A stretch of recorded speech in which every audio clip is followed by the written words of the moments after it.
What's up guys, Barry Gaming here, back with more Idle Heroes, and today we are going to go over what is necessary to clear Sealand 20 in the Fortress faction. So, of course, the first thing we have to go over right here is our girl, Penny. She is so frustrating, as you've probably seen from some of the videos this week, but it's important to go over and understand the hero, and also understand why she is so good at what she does in Fortress, but also why she can be so frustrating with her RNG dependent damage. So let's go over Penny's skills. First and foremost, her active skill, Fatal Fireworks, deals 450% of attack damage against the enemy with the highest HP, and then it burns that target, dealing an extra amount of damage for 6 rounds. So that part is very important to note, that she only burns that one target. So if you do have her on a team, she will at least leave a burn on one target with the Phoenix. It will also grant her one layer of her dynamite armor. Her dynamite armor, when controlled, consumes a layer of dynamite armor and basically makes the control effect disappear. So it's essentially like an instant purify effect. The second she gets hit with a CC, the dynamite armor will just absorb that CC effect and she will be unaffected. Her first passive, Troublemaker Gene, pretty much just the passive damage. This gives her her bonus attack, crit, and precision, as well as some HP, but when it comes to Penny, HP is really not the name of the game.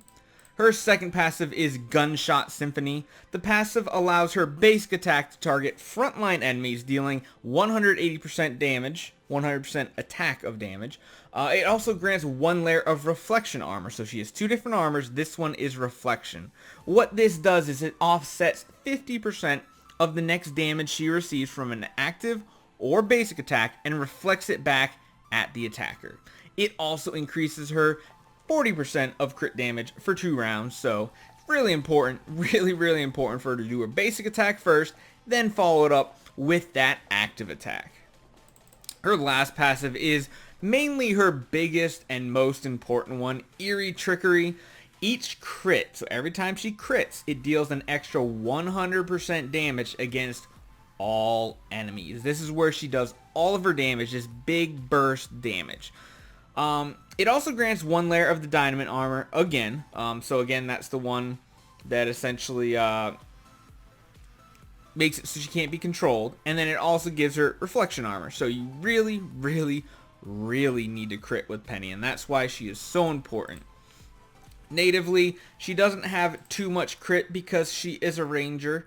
So yeah, overall, basically what you want to run is you usually want to leave the weapon slot, the ranger weapon, with 3-piece 6-star set. That way you get the max damage bonus. When you have the damage bonus from the 6-piece, you get that 21%, I believe it is, 21% increased attack. For a stone, you definitely need a Celestial 6 or higher stone, and it needs to be the crit attack. All of her damage comes from critting. It has to be crit. And then as far as artifacts go, it needs to be some sort of warrior, anti-warrior artifact. So it really doesn't matter which one. It can be the basic Nail of Destiny. It can be one not even for her class. And of course, if you have Murmur, the one for Fortress, it is absolutely amazing to have. So as far as enables go, you want to go straight down the middle. 222, 22. This is the magic way to get to where you need to be. Those Unbending Will procs are super important to keep her alive. As far as her skins go, she has 2 different options. Infinite Joy gives her control immunity, which to me sounds like a waste based on her armor, but it is what it is. You get crit damage and HP, so that one's okay. But then she also has the Mid-Autumn limited skin. Again, another really weird one. Plus attack, control immunity, and damage reduce. All things she really doesn't care about. So if you have a skin, it's great. If you don't, you're basically just missing out on this 5% crit damage. So not exactly huge. So for the Fortress faction, all you need, the bare minimum with extreme RNG, is 1 Penny. You will need 3 10-star Emilys. Emilys are very important. I like running them with energy If you can get a stone for them as well, that's great. If you don't have a stone, I've seen people get away without needing a stone on them, but it's very, very difficult. But you want to use split gear on the Emilys in some combination to give them max HP, because their most important thing is right here. The last passive, while below 50% HP, increases all allies 29% of attack. That's huge. And also reduces all enemies by 29% armor. So that's just going to make Penny do absolutely stupid, crazy damage numbers.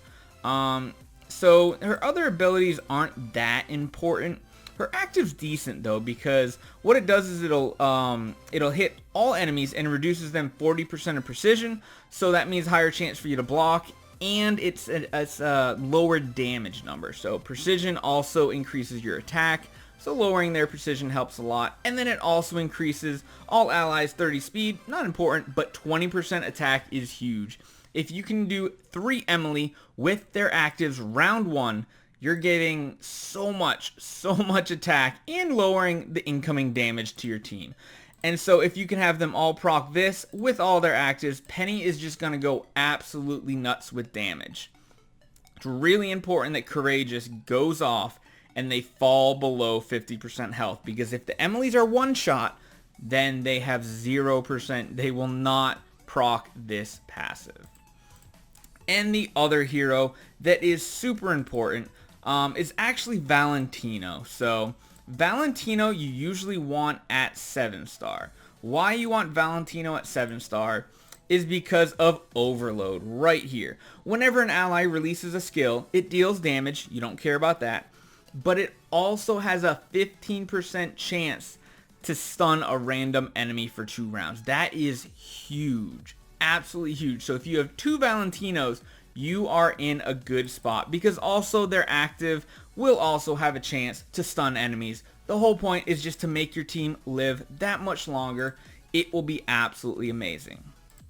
The other option you can actually do for Sealand is, if you are building a Sigmund or even a Unimax for PvP or PvE or anything like that, you can use them as a frontline tank to absorb a few more hits, give Penny 1 or 2 more rounds of her abilities, but it is not necessary. This can be done with 1 E5 Penny, 3 10-star Emilys, and 2 7-star Valentinos. Probably less if you get really crazy RNG, but that is pretty much what the bare minimum is to finish Sealand 20. The other thing that is super important is you need a monster, and that monster is Phoenix. That Phoenix needs to be 100% maxed out. Speed, not as important, but you definitely need the attack and HP runes. It is what makes or breaks Sealand attempts. You need it maxed no matter what. So I'm going to show you guys a little bit of footage when we did it back before the aura rework. So it's not 100% accurate footage because we had 2 E5 Penny. Back then you needed 2 of them, but now you only need 1.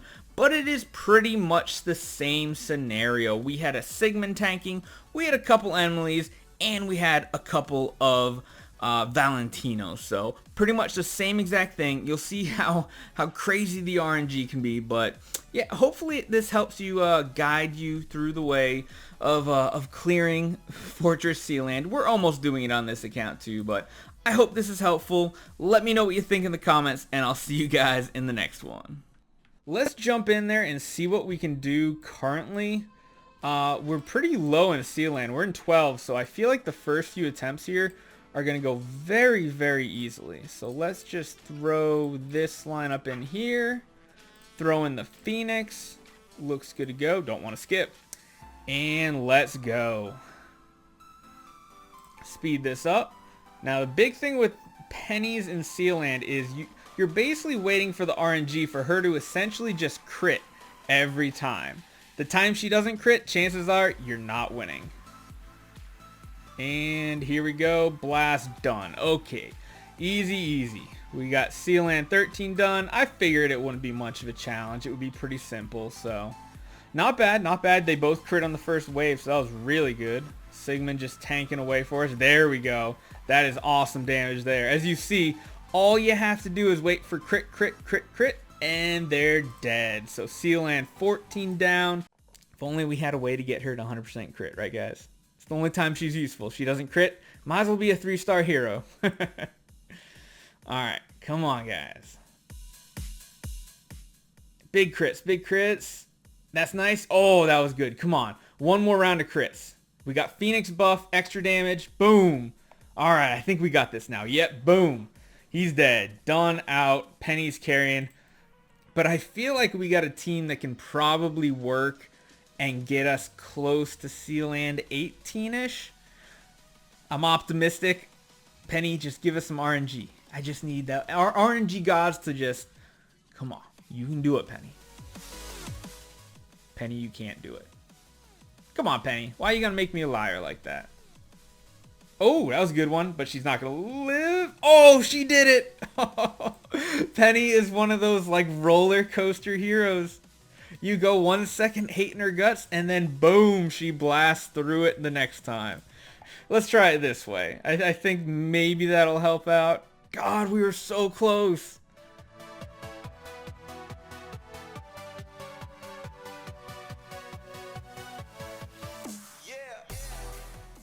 Oh, yes, Penny. And we still have... Yes, I think this is it, guys. Come on. Crit. Penny, come on. Just crit. Yes. We did it, guys.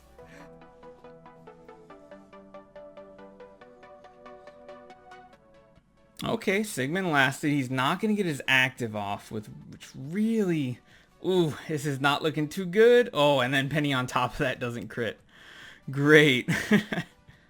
Oh, so close. Come on, Penny. Yes. Yes. Guys, thank you for the advice on the Emilys. I really needed that. Let's give this a try. Sealand 19. Now, is that what I was supposed to do, guys? I feel like that's what you wanted me to do. But let's just try it out. I don't quite have the optimal setup, so I don't know. No, I just remembered why. Yes, she got her damage proc, but I need that one actually to have the energy artifact then. Although that damage was really good.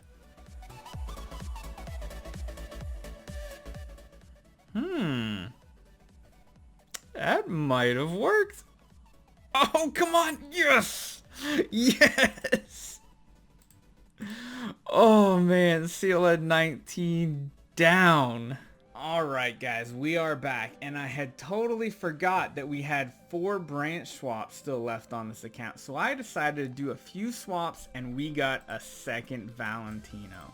So what we're going to do, we're going to go away from the Bleaker strategy, because Bleaker just really does not seem to be doing it for us. We're going to throw the second one in without energy in the back line, just kind of use the first one as a suicide stun. See if this works. I'm hoping this might be what we have been waiting for. Because Bleaker, I just feel like Bleaker never managed to get a stun off for us at all. Alright, already got 1 stun there. That's great. We'll have a second Valentino active coming up here. Good so far. That looks really good. Oh, 2 more stuns. Amazing. Alright, come on, guys. Keep critting. Keep crit. No, Penny, come on. Oh, he tanked a whole nother round. Come on, guys. Live through that. Go! Oh, Penny, yes! We did it, guys! We did it! Valentino! Oh, Valentino, I love you! Our first attempt after getting the second Valentino. We did it! Guys, Sealand 20, done.